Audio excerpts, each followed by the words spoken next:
Assalamualaikum warahmatullahi wabarakatuh. Apa kabar siswa dan siswi sekalian? Semoga masih dalam keadaan sehat walafiat. Baiklah, pada hari ini saya akan menjelaskan tentang materi virus. Nah, pada pertemuan yang lalu kita sudah belajar tentang keanekaragaman pada makhluk hidup. Ananda sudah tahu bahwa ada kira-kira 6 kerajaan makhluk hidup yang ditetapkan oleh para peneliti. Nah, untuk virus ini dia tidak termasuk dalam kingdom dari makhluk hidup. Nah, apa sebabnya? Semua itu akan terjawab dalam materi yang akan Ibu jelaskan pada hari ini. Pada gambar pertama ini, Anda lihat bahwa ini adalah gambar sebuah makhluk yang bernama dengan virus.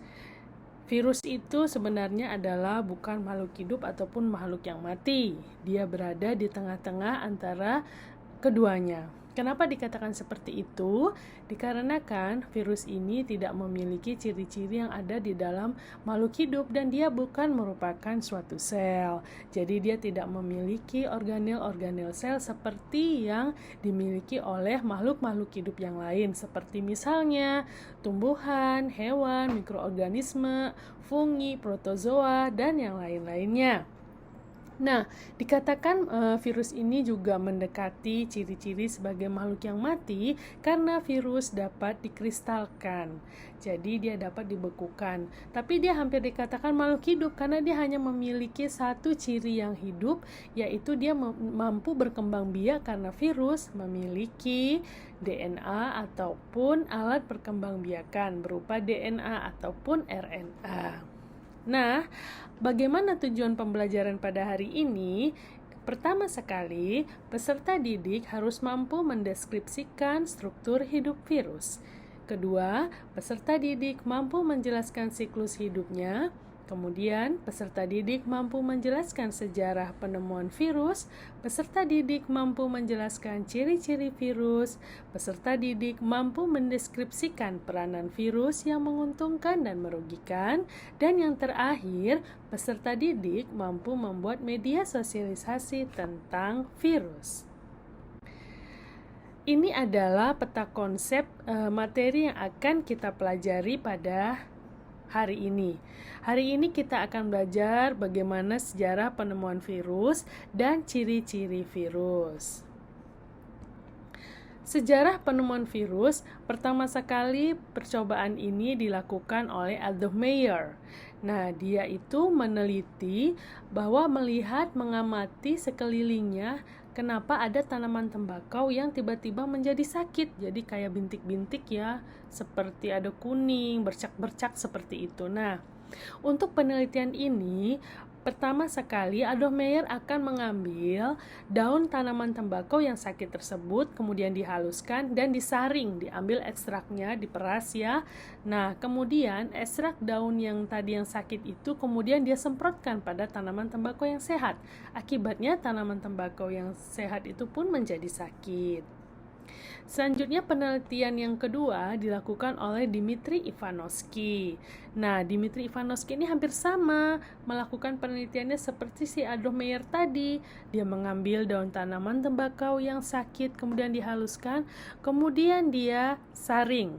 Nah, tetapi perbedaannya pada Dmitri Ivanovsky ini dia memiliki saringan untuk khusus bakteri. Jadi dia menyangka bahwa penyebab dari tanaman tembakau yang sakit itu adalah bakteri. Kemudian saringan daun yang sakit tadi dia semprotkan juga ke daun yang sehat. Akibatnya pun sama, daun yang sehat pun menjadi sakit.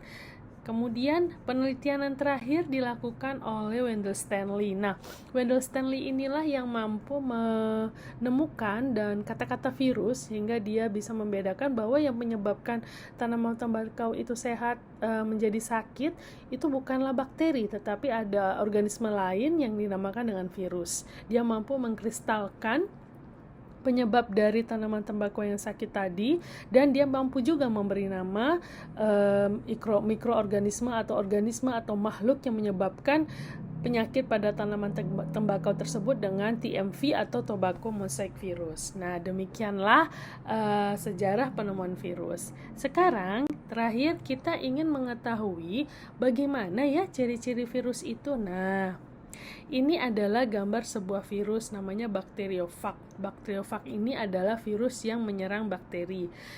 Tubuh virus bakteriofag ini terdiri dari kepala. Di dalam kepala ini ada molekul DNA yang digunakan untuk berkembang biaknya virus. Kemudian ada bagian leher, kemudian ada serabut kaki.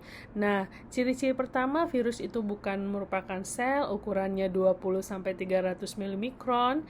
Kemudian dia hanya memiliki salah satu macam asam nukleat, RNA saja atau DNA saja.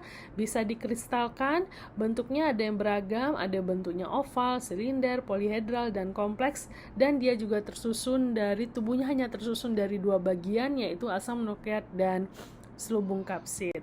Nah, ini struktur virus yang dia bentuknya bentuk bulat ya nak ya.